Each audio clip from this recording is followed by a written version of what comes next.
You're listening to Nurture Your Zest. I'm your host, Ashleigh King, and I will introduce you to a wealth of interesting, fascinating individuals from all walks of life who will share their stories, how they've overcome challenges, and you will find out their top tips for success. Through this podcast, you can gain tips to grow and change your life and the way you see the world, and help you to nurture your zest. Hello and welcome to Nurture Your Zest. So I am delighted to be joined today by Herb Kim. And Herb, thank you so much for being here. It's really Thanks good for having to me. see you. Yeah, great to see you again. So it feels a little bit like deja vu, except we're in a bit of a different location. So for anyone who doesn't know, you were my very first Nurture Your Zest guest, which seems phenomenal because that's about 70 episodes ago. Wow. So it's been a bit of a journey to have, made so much content and recorded so many podcasts since then. But also, I'm really honored that you were there as my first guest at the time and that you've come back. So thank you so much. It was a pleasure, and it's a pleasure to be back. Thanks for having me. Great. So I loved talking to you last time, and one of the reasons I'm really looking forward to talking to you today is because I think we've got a lot of similarities in many ways. Like I love the creative industries and the tech sector as you do, but we also big fans of TED and TEDx. And, thinking and research, but also we both have MBAs. So there is a bit of an interest in the kind of managerial corporate world, but also entrepreneurship. So I always learn so much from you. And I'm really excited today to be talking to you about the Thinking Digital conference, which I know we'll hear about, and also a bit of, the scoop on what life is like producing amazing events, but with the challenges we found ourselves in with the COVID-19 pandemic. Yeah.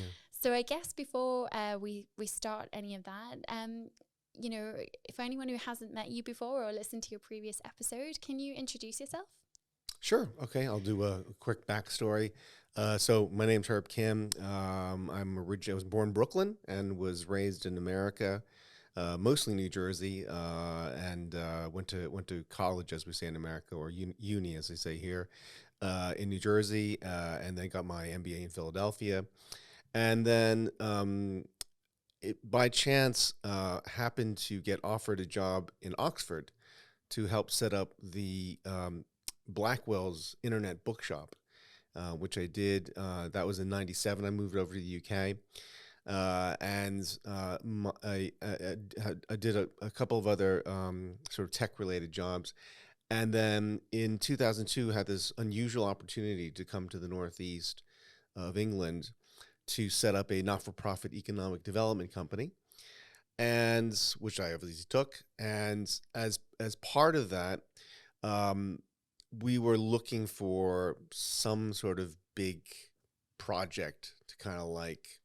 And so the company was set up to try and help promote the growth of the digital and creative sector in this part of the world. And so we were looking for some big project. I, by chance, happened to hear about this thing called the TED Conference, which back in 2005, it was much more of a boutique-y thing. This was pre-TED Talks and all that jazz. And so I went and I came back and I just thought, wow, here's our big idea. We should try to do something like TED, there was no TEDx program at the time, and I did email them asking if there'd be some way of like licensing or doing, which they never replied to, of course. I'm sure they were getting that, all over the world, and which is probably part of the reason they set up TEDx, to enable that in a way that was perhaps manageable for them. And that's obviously gone on to be great success. So that's where Thinking Digital came from. And the first conference was in 2008. I'll be honest with you. I mean, you've obviously run events, so you know how hard they are. We didn't realize how hard it would be to run an event like that. In the first year, I literally almost broke the company. And luckily, it took a couple more years, but by 2010, we were, we'd kind of we'd been established. I think in 2011 we were named in the top 100 stories of the year by The Guardian. for the Media Guardian newspaper, and then in 2012, the same thing happened again in Wired magazine. We were in the top 100 stories in Wired UK. So yeah, and then in 2012 was also a big year because we actually shut down the old company that used to house Thinking Digital, and I ended up selling my house and then using the proceeds to then buy the assets of the old company, including Thinking Digital, and set up my own company. And so we've been doing that since 2012. And yeah, and I guess, obviously it's funny because we set up in 2011. What was remarkable about that year was that you may remember that was the year that the Icelandic volcano exploded. And obviously there's a big ash cloud. And one of the airports that got shut down was Newcastle Airport. And so it really sent us into a great deal of panic because many of our speakers were just, we didn't know where they were they coming, et cetera, et cetera. Anyways, we survived that, but it gave us a preview. I mean, occasionally disasters do happen for live events that oftentimes aren't in their control, So, I mean, one year we were sending a bunch of people down to a games conference in London, and the night before, someone had been murdered in a music venue underneath the venue of the conference, which meant they had to cancel immediately all the conference, and it basically bankrupted the company. And so anyways, so when we set up Thinking Digital, we one of our goals was to run it extremely conservative financially, to build up a large war chest, if you will, should anything crazy happen like that. And of course, little did we, I mean, we never thought of a 2-year pandemic being the thing, but of course that's exactly what happened. And luckily, that war chest, which was quite large, is quite small, but it did allow us to survive. Obviously, basically a total, a total blackout, if you will, for events of all kinds, live in-person events of all kinds, and that was the other thing as well that we made a conscious. It allowed us to not pursue, if you will, Zoom-based conferences, and there's nothing wrong with that, and I think it's great. I saw a number of them, including, of course, your own, and but it just wasn't for us. So we wanted to wait it out to come to a time where live in-person events could happen again, and luckily that started. So and this will be the first Thinking Digital in 3 years, and so we're obviously really looking forward to it. I'm absolutely delighted that you're running it again, and that Thanks. It's a big thing for our local region. I know many people look forward to it. I was able to catch some parts of the 2019 conference and the launch of that Thinking Digital, or it was a celebration of digital activity happening in the region in 2019.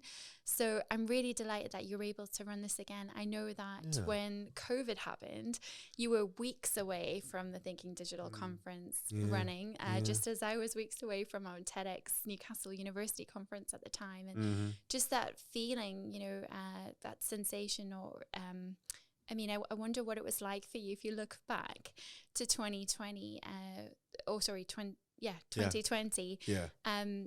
What was that moment like for you when you sort of realized, oh my gosh, we better cancel, or we better reschedule, or how did you react to the situation as it developed? Yeah, I mean, it obviously, I guess in a word, sucked. But we just, thought we better get out ahead of this thing before it just became by force, if you know what I mean. So, I mean, the funny thing was that at the time, certainly I was thinking, oh, it'll be a few weeks, maybe a few months, but by the autumn we'll be back to normal, if you will. And, obviously little did you know, it was obviously more like 2 years. And from that point, so that was, it was unfortunate, but I guess it was done in a way we're thinking maximum 3 months that this, you know what I mean? Yeah. So that was obviously very badly forecast. I think it's really interesting as well what you said before about the war chest. So Mm-hmm. actually planning ahead for contingency. Yeah. It's a lesson that I hadn't personally learned pre-pandemic, and I also was running an events company and decided to pivot into podcasting. You know, my business was overnight gone. Yeah. Festival gigs and all sorts of things that I would normally have done were just not there anymore. Mm-hmm. And one of the things that I think is really important or interesting about the event industry is, you know, many events rely on sponsorships and partnerships. And I wanted to ask you about that. So, you know, making decisions where you've had things lined up and you having to cancel and get ahead of it. I mean, I think that was absolutely the right decision to make.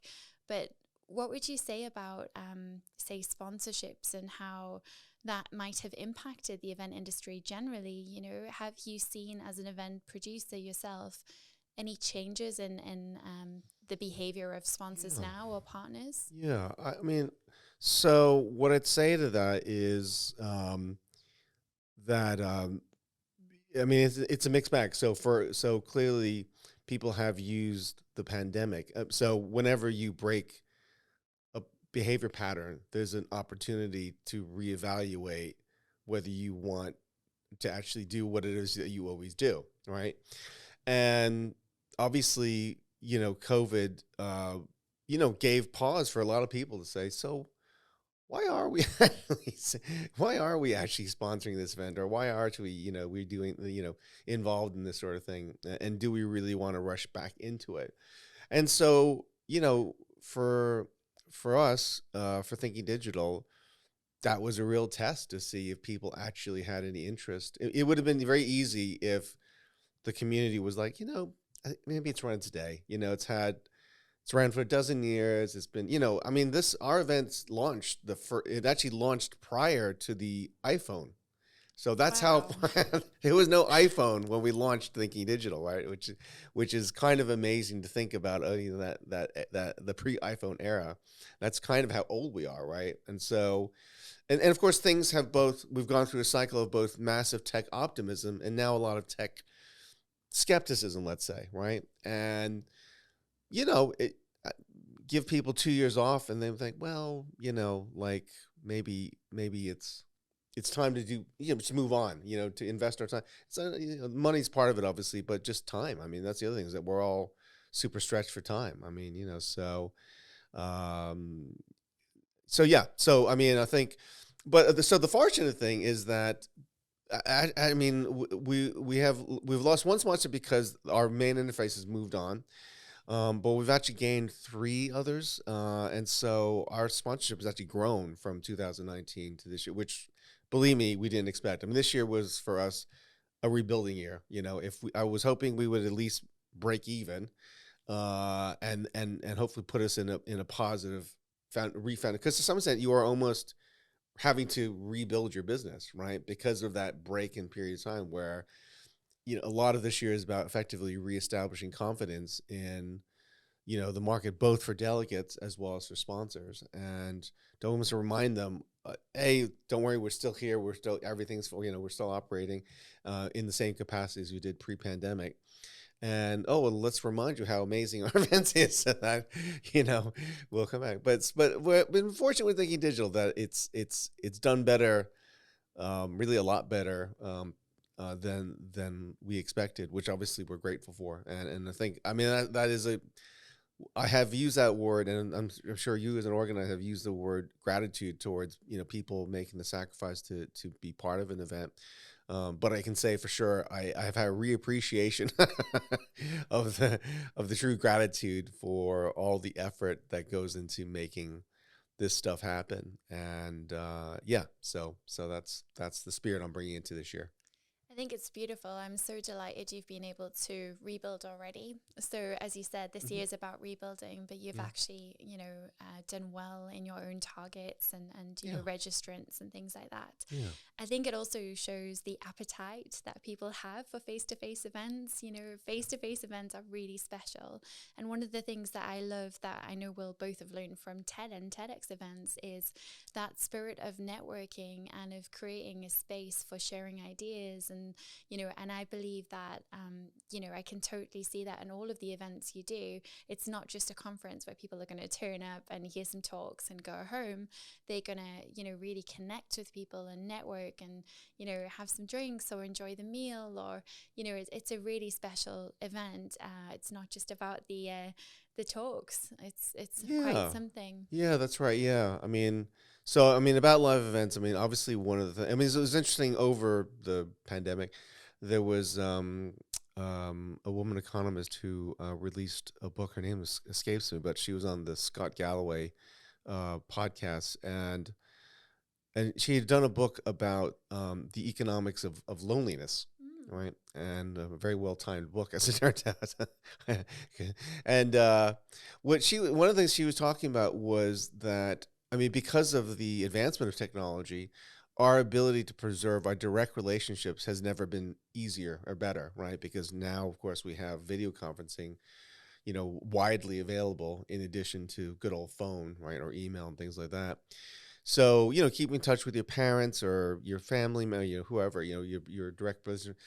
What she was talking about was that one thing that she and she feels a large group of people have realized is the importance of what I think she called ambient relationships or something like that. And what she means by that, it's the example she gave was, she has a local coffee shop that she's been going to for years. She doesn't have any direct relationships with those people there, but there's enough of a relationship when she walks in the door, there's an instant sort of nod of recognition, and they know her order, and oftentimes without even having to check, they just make it and do it. And having that sort of just acknowledgement and that sort of appreciation of her is like, in some ways, that's actually really important, to feel you're connected with people, even if you don't actually know anything about them. And I think in the networking world, they call that the power of weak ties, where oftentimes it's the weak ties that oftentimes yield the most opportunities with regard to career development and so career opportunities and things like that. But that might be true in terms of just your own morale day to day. And this might not be true, obviously, for everyone. There are obviously going to be some people who are like, couldn't give a flying about whether or not their barista recognizes them. And I think, I think the other thing about it, certain thing about the conference that I think that is hard to reproduce is the serendipity. And that serendipity really does, maybe someday they'll figure out how to do it online, but right now it really does require, and I think what we saw, certainly anecdotally, was that I think in the first year there were a number of online conferences, but I think it's oftentimes because sponsors had already sponsored an event, and this was kind of fulfilling that obligation. And also people were experimenting to see what it was like, right? But I think certainly from a sponsor perspective, the online conference just didn't really give them the opportunities that they would normally get from being involved in an event at that level.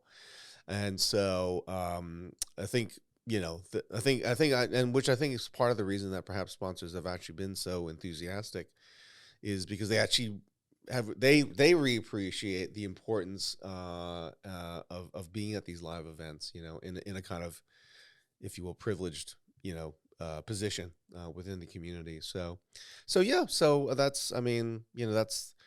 that's, that's where things stand. And I think hopefully, it feels like the community does have an appreciation for these live events, and it feels like the kind of event we do, seems to be widely supported, which is obviously great.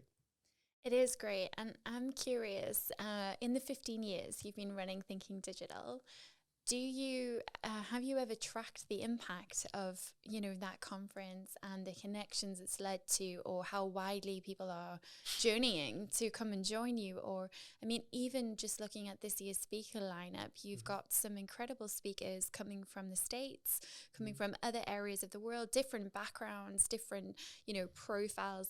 And we think of Thinking Digital, the phrase. What I really like about what you produce, Herb, is it's not just people who work in web development. It's not just maybe certain jobs that you might think of as the tech sector. It's actually very broad. The way you have your production has been curated to showcase many different elements of technology that touch all of our lives. And I think that's something that makes me really excited about the conference, is that, looking at the lineup, looking at the content, anyone can engage with it. It's not just for a particular person or persona profile of person. At the same time, the caliber of speakers is tremendous. You've got some brilliant thought leaders, speaking. So I'm really excited to see what they say. And what ideas are you most excited about sharing or learning more about? Sure. So, I mean, you mentioned people coming from abroad. So one of our speakers is a guy named Austin McCasland. He is with Meta, or Facebook, specifically in the emerging technology area, and specifically focusing on the AR, VR, the metaverse, I guess. And so he'll be talking obviously about his experience there, but also previous to that he was doing basically the same job but for Google. So I mean, fantasy, to have to be doing emerging technology at Google and then now at Meta is quite amazing. And we'll be talking a little bit about, but I think emerging technology is famous for being an area where, a lot of money is spent and not necessarily much comes out of it. And so he'll be talking about trying to do product development on the sort of bleeding edge of technology, and which will be interesting to hear, how he did it at Google, how they do it at Facebook/Meta. So that's certainly one person that that sticks out. We have another speaker that is actually a photographer, and we talk about serendipity. His life has had so much bizarre serendipity in it that it still boggles my mind. And anyway, he was famous for photographing the 2018 total solar eclipse in North America. And and that photo went on to be described by, I forget, it was Inc. magazine or something, as history's greatest photograph. It was history's greatest photograph taken from a plane or something like that, if you will, right? It became a big deal, and but the story is, and the photograph is amazing, right? But the story of how he got that photograph is almost more amazing to me, in the sense that, first of all, he had no seat on that plane, managed to find a way to get a seat, right? And then he gets on the seat. And that's a whole other story. That's a story into itself of incredible luck. Then when he gets on the plane, the crew, once they figure out what he's doing, go to such lengths in terms of getting him a window seat at the right place. I think they make an extra effort to clean the plane so that the windows are as clear as possible. But here's the truly amazing thing, is the pilot actually offers to circle the plane, to veer off the flight plan and circle it. And you can see they obviously had the radar tracking, making these figure eights in the sky just to give him the most opportunity to take as many photographs at the right, because obviously it's a once-in-a-lifetime moment, almost literally, right? I mean, because obviously these total solar eclipses happen extremely rarely. And, he had great weather. He was in a plane. So they wanted to obviously make sure that so that it was interesting. And there are other stories involving Elon Musk and Jack Dorsey of Twitter, who all literally personally get involved in this story. Because as you know, you can create a great piece of art. Then the second, probably harder job, is how do you actually then market this art so that the world can appreciate it, even besides, the monetary value. But just, if you're an artist, typically you want people to see it and appreciate it, right? And so there's a whole other incredible story of serendipity. I'll just give you a little snippet, because I know we don't spend all day on this, but so Twitter holds its first global all hands meeting in San Francisco. John is hired as a commercial photographer So that was his primary work at the time, and this astronomy stuff was a side gig, if you will, just his creative stuff. And Elon Musk is meant to be the keynote speaker, and John, like so many, is a massive fan of Elon Musk, and so he creates a special gift for Elon that features the photograph 187 of the eclipse, sort of thing, as a special gift to Elon. And as Elon does, like an hour or 2 hours before he's meant to speak, he cancels. Okay, so John's crushed. So the Twitter people, I think they break for lunch, and he's sitting in the thing, and he's now going to re-gift Elon's gift to Jack Dorsey, who's the CEO of Twitter at the time. And then Jack Dorsey just by himself just walk. This is this cavernous auditorium that we're holding X thousands of Twitter people, but they're all now at lunch or something. And he just out of the blue starts walking across this massive hall, and so John calls out to him and just says, "Oh, hey," and he says, "Hi," and so, "Oh, what's that?" And he says, "Oh, actually, I'm giving you a gift. I'll be honest, I meant this for Elon Musk, but I'd love for you to have it," sort of thing. He explains the story by guy, and then Jack Dorsey says, "You know what? You're going to take Elon's place as our keynote speaker." So, and he never spoke before. He's never spoke before. So he gets up in front of, X thousands of all Twitter's senior employees, tells the story, and of course they go mental. And of course, you imagine he's literally at the epicenter of amplification, and now his story goes viral, right? Anyway, so that is just another. Had he not, anyways, so it's just crazy, and there are story after story like that, and the thing is, we're trying to figure out what all this serendipity actually means. But one thing that I actually thought was really interesting about the story of how he got the photograph, because he's not a rich guy, he doesn't, he wasn't sent by Southwest CEO to take, was just that about how the power of a great narrative, a great story, can get people involved. Because, arguably the pilots were actually taking, career risk by, if anything had gone wrong, veering off this flight path, they could have been in big trouble, right? So somehow or another, everyone got behind it and just made this happen, and it's remarkable. So anyways, I won't go on there. Obviously, lots of I just want to highlight that story just because it's something that is so unusual, and it's the kind of left field stuff that we like to bring to Thinking Digital, in addition to the more traditional sort of more hardcore tech digital type stuff. I think that's fascinating because, you've just shared what a series of events, as you say, that just had to come right at that time, a nice pilot on that day, the team wanting to help so much.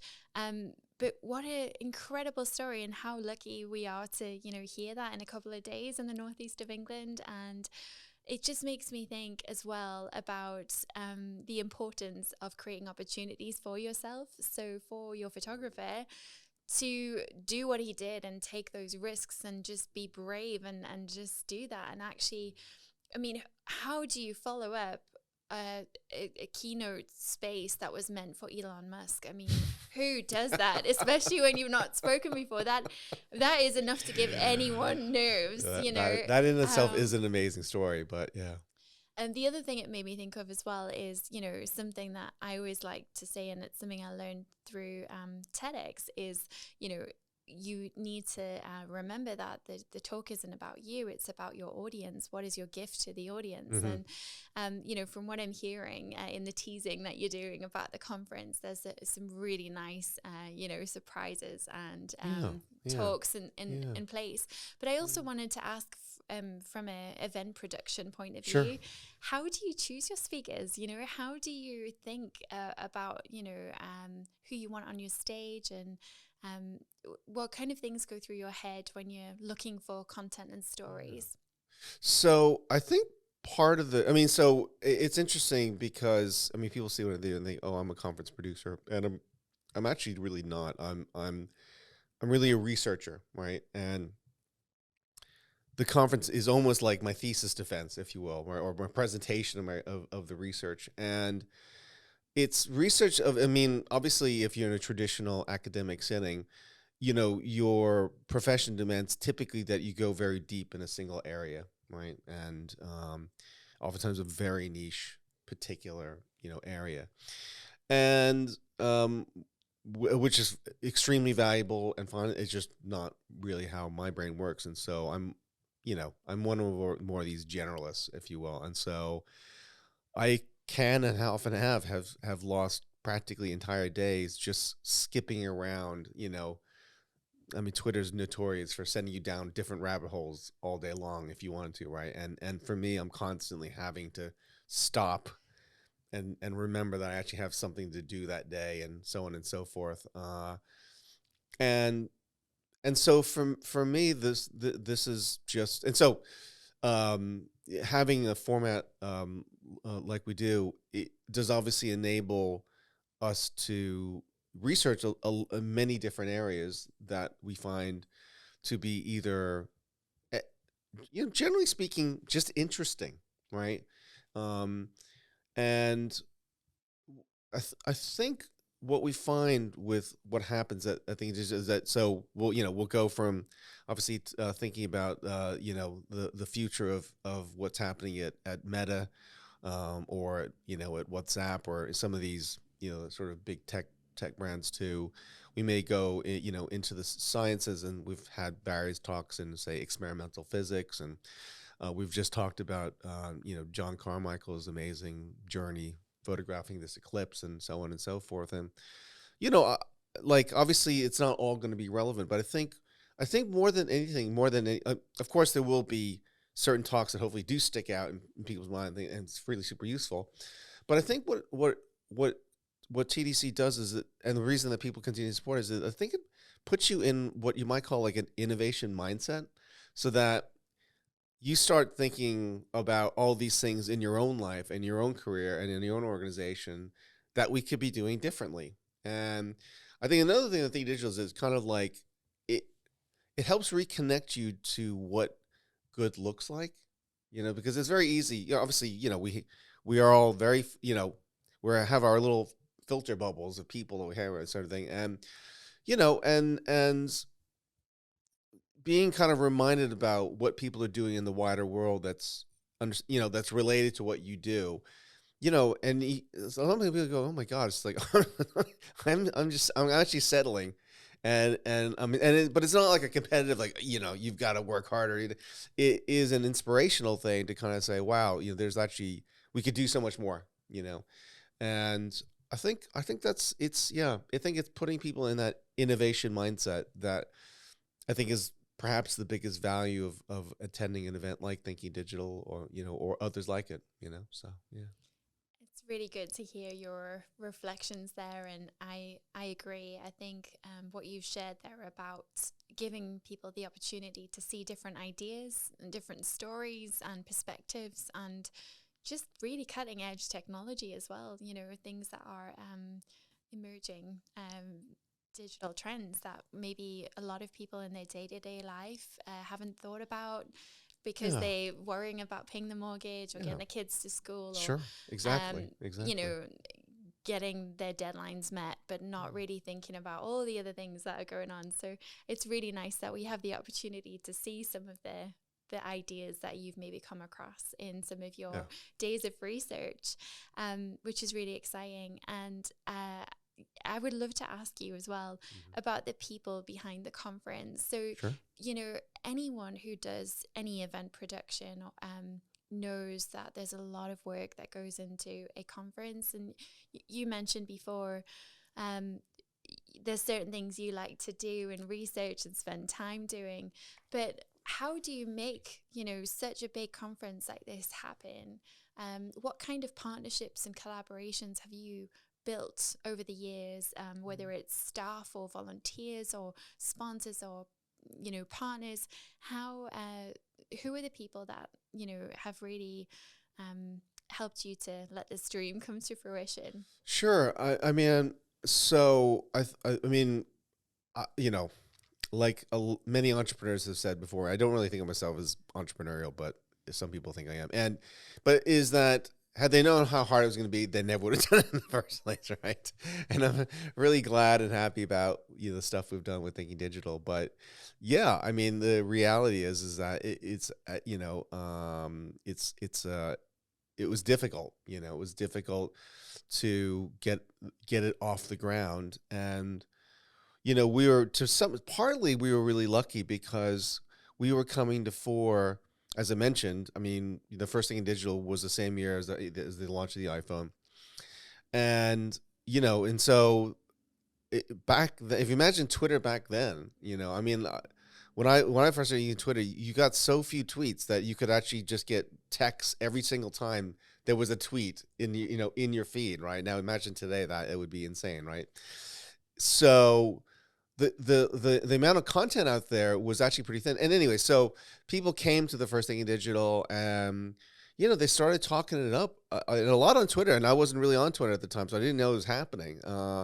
And so we were just benefited by, I guess, a community of people that did come to it, and were very verbal about what they saw in terms of liking it. And then we happened to have social tools that allowed kind of the first virality, I guess. I'm going to say we went viral, but there was enough viralness but I think more and more just is, people, there's a lot of lurkers out there. And so just absorbing people saying, oh, this thing you did. So, yeah, so that, I mean, and I think, if you have enough runway to kind of show people what you're doing, then, so our long, some of our longest partners. So, Newcastle University, particularly led by Paul Watson in the computer science department, Accenture, originally championed by Bob Payton, but then when he left, so Steve Young has been kind of our key guy in terms of just keeping, Accenture's a big beast, and so just having someone on the inside that's always kind of helping you kind of make sure you're speaking to the right people is a huge benefit. Transmission Dynamics, which is not obviously not as well known as Newcastle University or Accenture, but a very successful, actually ex-Newcastle University professor, who's now got just really one of these unsung stories of the Northeast in terms of engineering innovation. And it's just basically people that are, I guess, have just connected to the kind of experience, and I guess they feel it's important enough to go out of their way to kind of keep the fires burning. So, that's what it's been. It's definitely a passion project and not a profit project, sadly. I mean, we focus on sustainability, but it's been worth it, and we're glad to be able to survive things like a COVID-19. So Herb, you were telling me about the Thinking Digital conference. Is Mm-hmm. there a way, especially with, all of the changes we've had since the pandemic, that people could, access it online or Sure. yeah. Yeah. So we've actually had a live stream, I think, every year but the first year. Right. But this year, of course, people are a lot more acclimated to the idea of live stream or hybrid conferences, I guess, as they're now being referred to. So yeah, I mean, if you basically, if you sign up via the website, we'll be sending out a link on I believe the night on Tuesday evening or Tuesday or Wednesday evening to allow you to be able to access the live stream, and it's proven very popular. I mean, the last time we took stats, I think we had something like 3,000 unique visitors visiting for an average of 59 minutes. So yeah, that was probably the largest audience we've had, and it's great that the word is spreading. Our YouTube channel seems to did very well over the pandemic, and we grew from, it's not a big deal, but we grew from 1,000 subscribers to 10,000 subscribers now, and our videos are getting into the hundreds of thousands of views, which is exciting for us. I know it's obviously a drop in the bucket compared to the big stars out there, but yeah.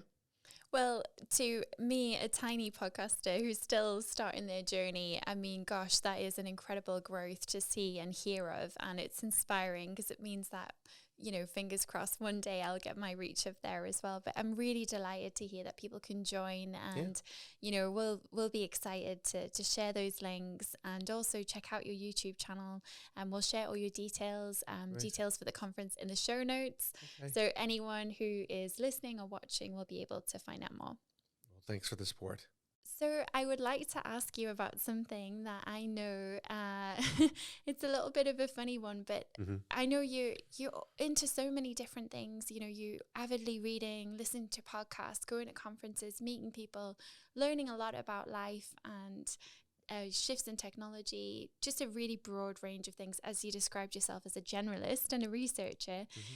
I also know that one of the ways that you motivate yourself is to do something called a cold water bath or to immerse yourself in cold water. So for anyone Yeah. who's heard that story or hasn't, can Yeah. you tell us a little bit about why cold water is so powerful for you? Yeah, sure. I mean, it's something that's catching on a lot more recently, and obviously the BBC, I think, have done a recent show on Wim Hof. And anyway, so what it was quite simply is, I mean, when I was growing up, I was one of those people that could trade on my endurance and hardiness, and very rarely got sick. I was the guy that in college could do all nighters. I'd say multiple all-nighters, but regular do all nighters, if you will, and survive. And after I had my daughter, especially once she started going to school, I found myself getting, losing that edge, if you will, and getting, and where I might get sick once every 2 or 3 years, I was now getting sick every once or 2 or 3 months, right? Also, things like jet lag were really hitting me hard, and it was the kind of thing where if I was saying take 2 weeks in America sort of thing, I would need 2 weeks back. And I couldn't schedule morning meetings because I sometimes just not wake up for them and stuff like that. So anyways, I think it was in January 2017. So I was sick again, and a friend of mine from Manchester, a guy named Doug Ward, who was, I guess you might describe as a millennial, he tweeted out a link for a YouTube video called "How to Never Get Sick Again," which, given I was sick and tired of being sick, was obviously great clickbait. And I clicked on this thing, and it was basically telling the story of Wim Hof, who is this Dutch evangelist for, well, the Wim Hof method, but ultimately cold exposure. And the funny thing about it is that I had actually sat in a lecture with Wim Hof in 2010 at TEDx Amsterdam. And basically the moment he said cold showers and ice baths, I just totally switched off. I said, I'm never going there, and I don't care what benefits this may have. I'm just not interested. And literally just opened up my laptop and started doing something else.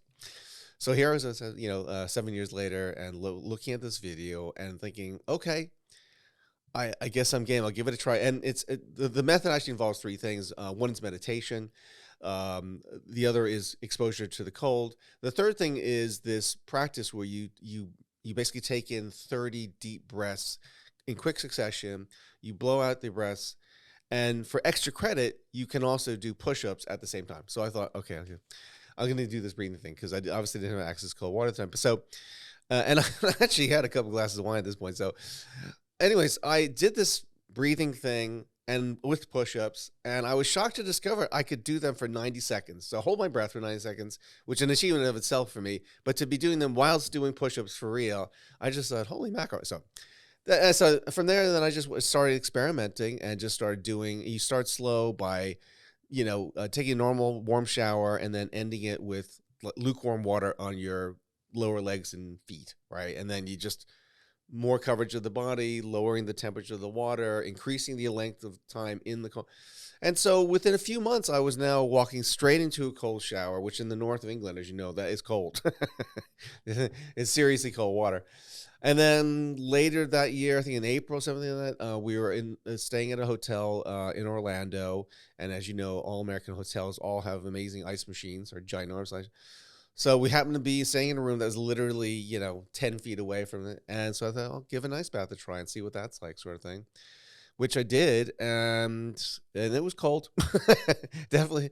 Anyways, I worked up, and then, so I haven't, I didn't take a warm shower in over 4 years, and I didn't get sick for 4 years, and I also basically don't get jet lag anymore, and it's been interesting. During COVID, I lost some of that practice, and I have felt like that I lost some of that edge, if you will. So that's the story behind that. And for me, basically, if you think about it, how long has it been that, I mean, right now you can live in a 72 degree or 24 Celsius bubble, right? All the time, right? And there are plenty of people now that heat their houses all day long, right? At roughly that temperature, if you will, right? And so, and you can obviously have a great Canada Goose, you can, yeah. So, and, for the vast majority of human history and pre-human history, we haven't had that luxury. We've had to constantly adjust to variances in temperature, right? And I personally believe, and you think there's something like 100. So if you think about, if you were to, if you walk into a cold room or jump into a cold pool or something like that, what reacts isn't like really your main, but it's all, there's like 100,000 miles of capillaries and monovessels, and that's the stuff that's suddenly goes into action. And I feel like that's the stuff that isn't being exercised anymore, because we stay in a comfortable bubble. It's like anything else. It's like comfort is good, but it can be too comfortable, and whatever that might be, right? And I think it's actually true for because we're literally built to have these occasional variances, right? And to me, it makes a certain amount of paleo sense, if you will, that this is a practice that does work, and there's an increasing amount of evidence that it does work, both anecdotal and otherwise. And so, yeah, I've been, I guess, evangelizing about that for 4 years now or so. And if nothing else, I'm just glad that I can do it, right? I'm just glad, as I said, in 2010, I couldn't even think about it, right? And now I know if I needed to jump into a polar lake or whatever, I could do it actually, and that's led to other experiments. So, things like fasting, which I know has become more fashionable these days. But, over COVID, I did a 6-day fast, just black coffee, herbal tea, and a certain amount of supplementation with like magnesium and other things to keep your certain levels that are at the right thing. And again, even, of course, you lose a lot of weight there, although that wasn't the goal.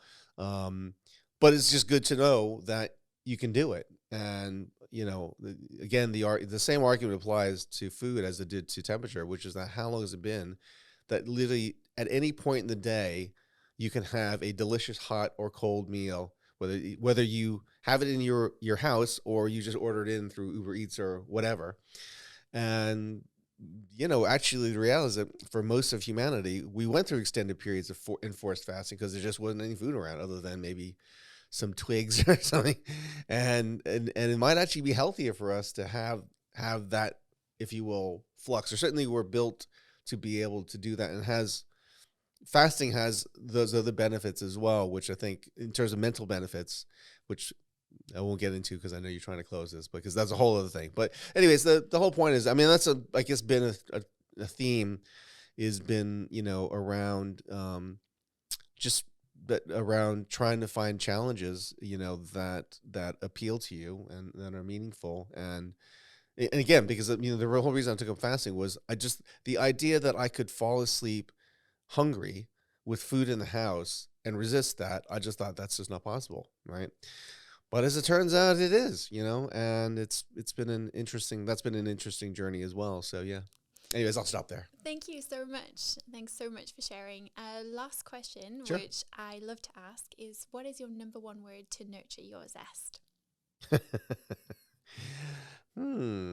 Interesting. Does it have to be a word? I mean, there are some ideas. A word or a phrase or an idea is fine. Well, there's probably 2 words. Okay. So I have said, which I'm not sure, not entirely, but I just put it out there, right? This we don't really debate this very much anymore, but like, what is the meaning of life, right? And at the moment, in terms of the last place I got to was that the meaning of life is pursuing meaningful challenges, hopefully with people that you love and or respect.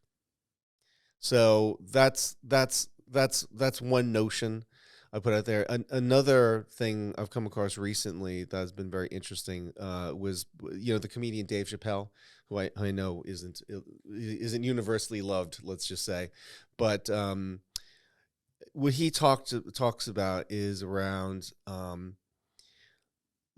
that you've got to be able to separate what's better for you versus what's right.